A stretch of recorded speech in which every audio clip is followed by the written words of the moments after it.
Assalamualaikum warahmatullahi wabarakatuh. Halo, hai, apa kabar? Selamat siang, selamat berjumpa kembali bersama saya Ribu Tawadi di perjalanan Halo Kota Batik, hanya di sini di FM 91,2 Radio Kota Batik ya.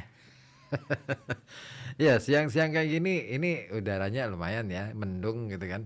Jadi nggak terlalu panas, sehingga saat puasa seperti ini rasa-rasanya nggak begitu terasa berdahaga ataupun yang lainnya. Ya, semoga aja cuaca ini memberikan kita keteduhan juga ya, sampai ke dalam relung hati. Waduh. Ya. Dan seperti biasa ya, dalam perjalanan Halo Kota Batik nanti sampai pukul 6 petang saya nemenin Anda ya. Ini saya juga bakalan berbagi informasi. Anda juga bisa dong ikutan berbagi informasi ya. Silakan Anda bisa hubungi kami di 0285424474 atau melalui WA di 0855422912 ya. Bagi apa kayak gitu. Bagi-bagi informasi lah ya. Bagi tajilnya nanti sore ya. Yang mungkin saat ini sudah mulai menyiapkan untuk bikin takjil ataupun bikin menu buat buka puasa, ya semangat ya. Jangan lemas. Yang hari ini masih aktivitas untuk mengerjakan tugas-tugas, ya selamat mengerjakan tugas-tugasnya. Nah, saya akan menjadi teman Anda selama 5 jam ke depan ya, berarti ya. 5 jam ke depan saya akan jadi teman Anda dengan informasi-informasi menarik untuk Anda. Baik, sebagai informasi pembuka, ini kalau kita sudah jam siang kayak gini nih, biasanya ngobrol paling enak itu soal ekonomi deh ya. Jangan soal makanan ya. Soalnya ini lagi pada puasa nih. Biasanya kalau sudah diajak ngobrol soal makanan, bayangannya udah kemana-mana gitu kan. Jadi gini, kita tahu ya, dulu itu yang namanya kota Mekah itu sebagai salah satu pusat perdagangan dunia, ya kan?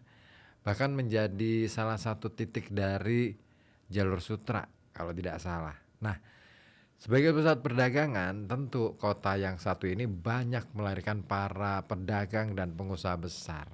Nah, apalagi Mekah ini juga jadi jalur perdagangan penghubung antara Cina dan Eropa, ya kan, jalur sutra kan. Nah, tidak heran kala itu ya, banyak orang kaya bermunculan di kota ini, dan tercatat ada Sayyidah Khadijah binti Khuwailid, istri Rasulullah. Kemudian, dan ini yang kerennya itu, beliau itu punya jaringan bisnis sampai ke Mesir, sampai ke Eropa segala. Lalu Nabi Muhammad sendiri itu juga punya bisnis di Mekah. Namun dari sekian banyak orang kaya, ada salah satu nama sahabat Nabi yang juga sebagai pengusaha kaya dan sukses. Namanya adalah Abdurrahman bin Auf. Nah, kalau nama ini sering banget ya kita dengar. Nah, ini kayaknya nama ini barangkali bisa menjadi teladan nih buat kita. Kenapa? Sahabat Nabi ini jadi orang terkaya di Mekah.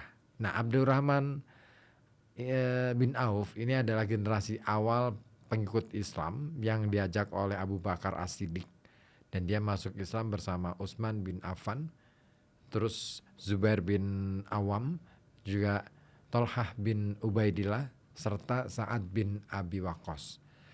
Nah, setelah masuk Islam, Abdurrahman bin Auf ini selalu setia nih di sampingnya Rasulullah, dan setiap kegiatan dia selalu ikut. Di setiap waktu pula, apalagi waktu luang, Abdurrahman itu selalu berdagang. Nah, profesi ini ditempuh Abdurrahman karena lebih fleksibel dibandingkan dengan menjadi petani di Mekah. Saat berkunjung ke kota lain, dia bisa melakukan aksi perdagangan dan membuat dapat cuan. Nah, ada sebuah riset yang menarik ya, yang judulnya Konsep Bisnis Abdurrahman bin Auf radhiyallahu anhu, ditinjau dari fikih, muamalah, dan sejarah. Nah, riset ini terbit pada tahun 2022.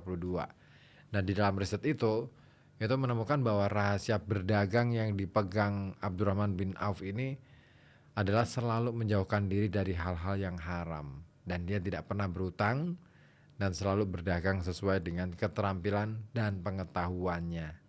Oh, jadi ini nih konsep dagangnya adalah lebih pada perilaku ya, menyesuaikan. Kalau kita perilakunya ya istilahnya pengetahuan kita masih segitu ya, jangan nambah ya, jangan apa ya, melakukan perdagangan melampaui batas pengetahuan kita, tapi belajar.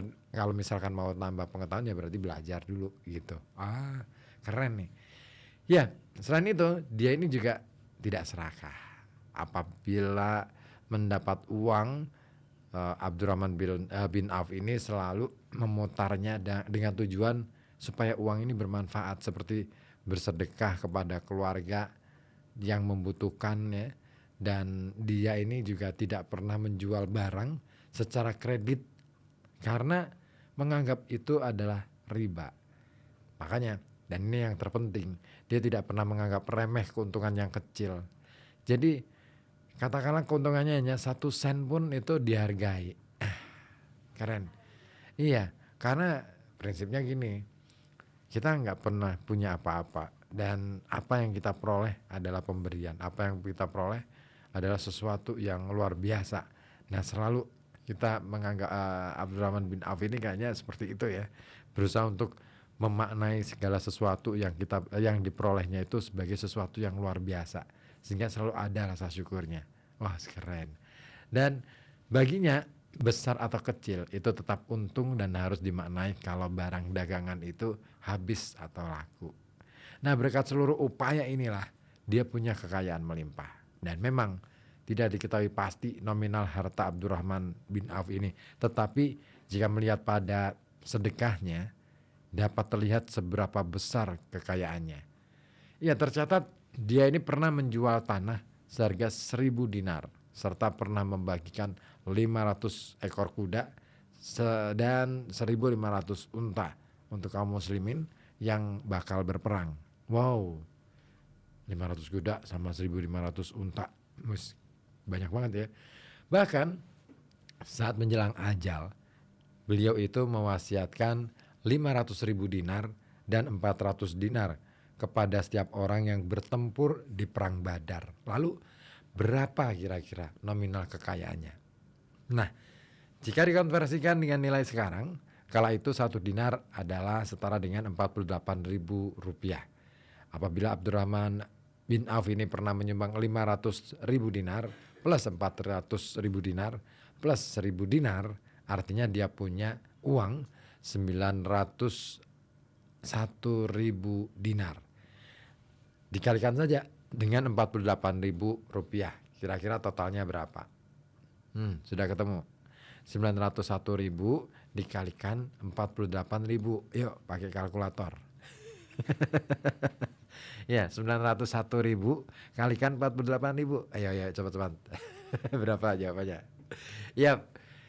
Yang disumbangkan oleh dia itu adalah 43.248 rupiah. Nah, sementara untuk harga kuda dan unta ini bisa diasumsikan, ya pakai asumsi aja ya, harga kuda yang dimiliki itu senilai 25 juta, sementara unta 20 juta. Nah, kalau dihitung 500 kalikan 25 juta. Nah, ayo berapa? 500 kalikan 25 juta. Yuk cepetan. Iya, 12,5 ya. Berarti 12 miliar 500 juta rupiah. Lalu untanya 1.500 dikalikan 20 juta. Ayo, 15 kali 2, 30. 30 berapa? 30 miliar. Wah.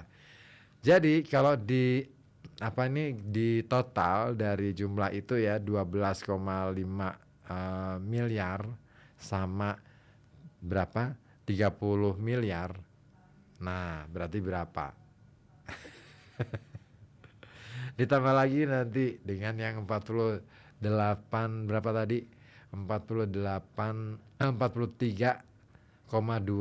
48 miliar. Ayo, cepetan.